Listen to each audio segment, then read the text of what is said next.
Si je vous dis là, maintenant, tout de suite, au moment où je vous parle, que mon corps se transforme, est-ce que vous me croyez? C'est vrai que par rapport à la photo, il y a là, j'ai les cheveux un peu plus longs, mais je crois que j'ai aussi pris beaucoup de poids ces derniers temps. Chaque jour, chaque seconde, chaque minute, j'en prends. Mon cœur s'est accéléré depuis quelques temps, j'ai la vie qui grandit en moi, et à vrai dire, sans que je m'en rende vraiment compte.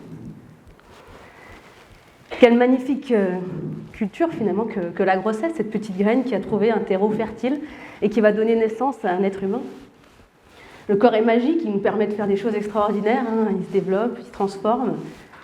Mais le corps, c'est aussi un outil intime dont parfois il est difficile de parler.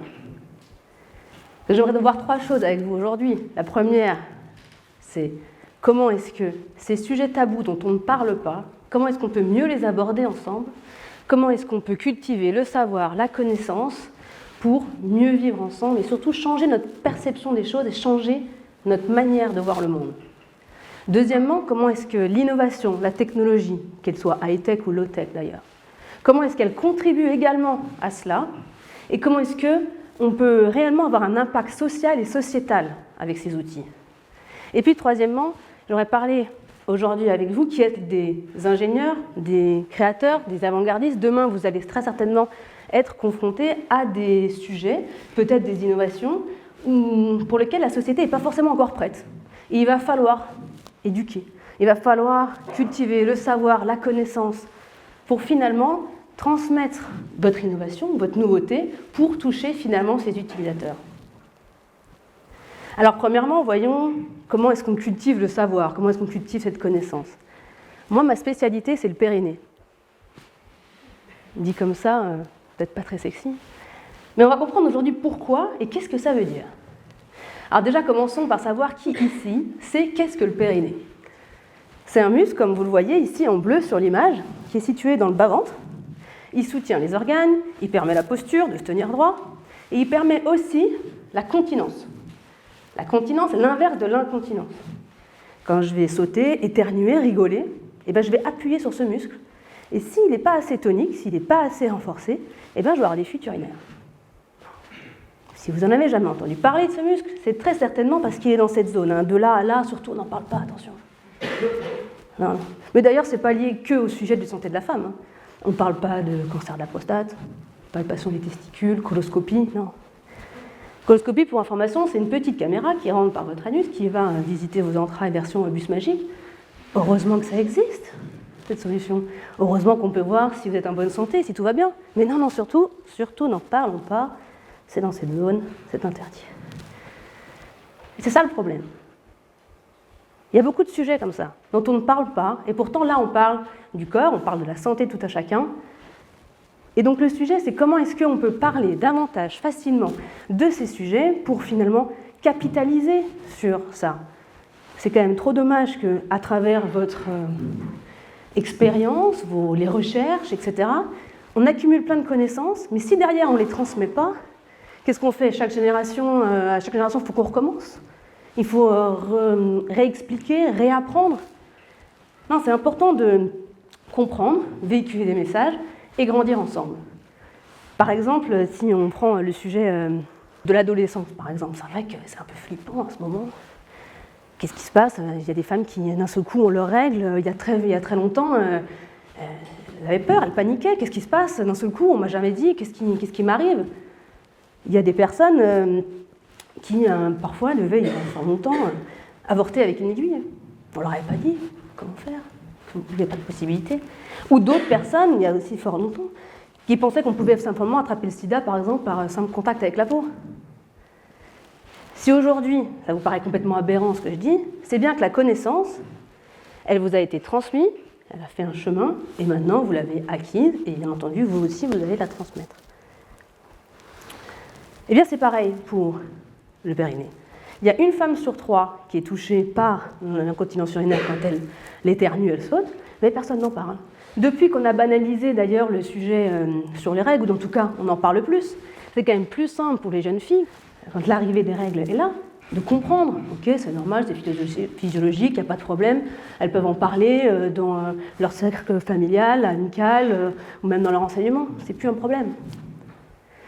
Il y a un grand chemin qui a été également fait pour tout ce qui a trait à la poitrine des femmes. Pendant longtemps, c'était une image assez sexualisée finalement. Mais grâce à toutes les campagnes autour du cancer du sein, on a mobilisé les personnes, on a communiqué, il y a eu des débats scientifiques, on a parlé hommes, femmes, on a mis tout en même temps. Et depuis, on a largement compris que ça passait au-dessus des pubs de lingerie dans les arrêts de bus. Le périnée, on en est là. Et d'ailleurs, ce n'est pas un sujet que de femmes, le périnée. Tout le monde a un périnée, les hommes aussi. D'ailleurs, si vous voulez sentir rapidement où est-ce qu'est votre périnée, vous retenez une envie pressante, vous avez contracté un muscle, c'était votre périnée. Ça peut être important aussi pour les hommes. Il faut savoir qu'un périnée tonique permet une meilleure rigidité de la verge lors des érections. Qui le savait ici? Ah, bien joué. Alors une fois que je vous ai dit ça, une fois que je vous ai parlé en fait de cette problématique, santé publique, réel sujet sociétal pour les femmes, qu'est-ce qu'on fait? On se quitte bons amis, on sort de la salle, et puis surtout c'est dans cette zone, n'en parlons pas, quand vous en entendrez parler, il ne faudra surtout pas aborder le sujet. Ou on se dit non en fait, c'est un sujet de santé comme un autre, je le comprends, je peux savoir qu'il y a des solutions, et puis finalement on l'aborde de mieux en mieux, et au fil des générations, eh bien, on progresse sur ce sujet et on accepte normalement ce fait. Et vous allez me dire, là j'ai pris l'exemple par exemple du corps de la femme, mais il y a plein d'autres sujets dont on ne parle pas, qui sont difficiles à aborder. Et parfois c'est simplement parce qu'on n'a pas la connaissance. On ne sait pas forcément que ça existe au final. Et parfois il faut pouvoir aller à l'information. Alors je vous propose de faire un petit jeu. Je vais vous montrer 4 images et vous allez posez la question si vous connaissez cette image, si vous avez déjà vu cet objet, et puis vous allez voir si vous arrivez à les reconnaître. Allez, c'est parti. Alors ça, en fait, c'est plus ou moins l'équivalent de la montre connectée, mais pour les chevaux. On va suivre en fait sa locomotion, on va suivre ses performances. C'est important dans le milieu équin. On change de domaine. Alors ça, ce n'est pas des outils pour le barbecue. Ce sont des forceps. Des forceps, ce sont des outils qui permettent de sortir le bébé si jamais, lors d'un accouchement, il est difficile pour faire passer les épaules. La 3e image, toujours dans le domaine de la santé. Ça, c'est une rétine artificielle, faite à base de cellules de porc. Le porc peut servir à énormément de choses, dont, par exemple, à la santé. Et puis la dernière pour la route, qu'est-ce que c'est que ça? Alors ça, c'est pas ce que vous pensez. C'est une sonde de rééducation du périnée. Ce fameux muscle dont je vous parlais là, c'est un dispositif médical qui permet de rééduquer son périnée chez soi, à domicile, pour faciliter finalement les déplacements, éviter d'aller chez la sage-femme, le kiné, etc. Bref, si je vous ai montré toutes ces images, c'est que je suis quasiment persuadée que dans la salle ici, la majeure partie d'entre vous ne savait pas, ou n'avait pas ce que c'était, n'avait pas été forcément en contact avec ça. Et pourtant, ce sont toutes des images de produits qui répondent à un vrai besoin, mais inconnu du grand public. Vous allez être confronté à ça très certainement dans votre carrière. Peut-être que vous allez travailler sur des sujets, sur des innovations, sur des nouveaux usages. Et puis vous allez être confronté au fait que les personnes ne sont pas forcément au courant de ces sujets-là. Et de ça, je retiens 3 choses. Assez évidentes, mais je vous les partage quand même. C'est que premièrement, le partage augmente la connaissance. Maintenant, vous savez davantage ce que sont ces 4 images. Deuxièmement, il y a beaucoup d'innovations qui restent méconnues. Et puis troisièmement, parfois, quand on est en contact avec une innovation, une nouveauté, ça permet de mettre en lumière une certaine problématique. Parce que parfois, les innovations ne sont pas forcément poussées, forcément soutenues. Par exemple, ici, vous avez un exemple d'exosquelette qui permet de se mettre en position debout pour ceux qui ne peuvent pas le faire. Bien sûr, on est tous d'accord que c'est génial. Et là, on est tous d'accord de pousser cette innovation. Il n'y a pas forcément beaucoup de débats autour du fait de pouvoir redonner la position debout à des personnes qui ne peuvent pas le faire. Par contre, il y a d'autres innovations, ou d'autres nouveautés, ou d'autres sujets qui suscitent davantage de critiques, ou en tout cas de débats. Par exemple ici, vous allez peut-être entendre, au moment où il y a ce type de machines qui sont mises au point, c'est trop énergivore, ou alors ça détruit des emplois. Finalement, la critique peut être parfois importante. Mais sachez que si vous développez, ou en tout cas vous travaillez sur des sujets qui irritent, qui grattent, qui font réagir, c'est sûrement que vous avez touché un point intéressant pour lequel il faut creuser, et peut-être qu'il y a besoin d'évoluer. Parce que l'innovation a de ça de magique, je dirais. Elle permet de voir les choses différemment, de percevoir finalement le monde différemment. Moi, par exemple, en fait, la sonde de rééducation que je vous ai montrée, c'est moi qui l'ai créée, vous l'aurez compris, il y a 5 ans. J'ai eu plein d'obstacles à travers ce chemin. Et le premier, ça a été moi-même. Comment est-ce que moi, j'allais pouvoir dire à mon père que j'allais développer une sonde intravaginale pour la santé des femmes? Pourtant, il est médecin.